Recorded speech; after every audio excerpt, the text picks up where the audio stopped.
Okay, so let's get started with Excel.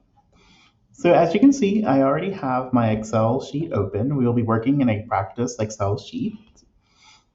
Okay, so if you're on a Windows computer, you can click on the Windows key and you can scroll down until you see Excel and then click on it and it will open up for you.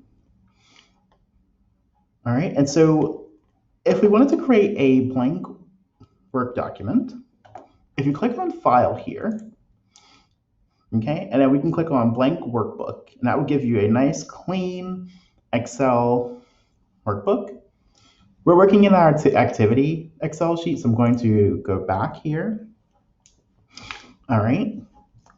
So if we wanted to save this file, you'll go to where it says File, okay, and then where it says Save As. So if you're saving for the first time, you'll have to click on Save As, okay, so you would click on Save As, okay, and then you can click on Browse, and then you can look and you can save your Excel file where you want to save it at.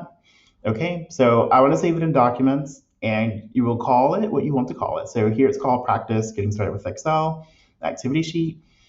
Leave this here alone. You want to save it as an Excel workbook. We have many different options here, as you can see, but you want to leave it as an Excel workbook, and then you click on Save. So again, I already have this saved, so this will pop up, and I'll just click OK. All right, and so make sure you want to save your file often, okay? And when you're selecting a file name, you want to pick one that is relevant to your document, okay?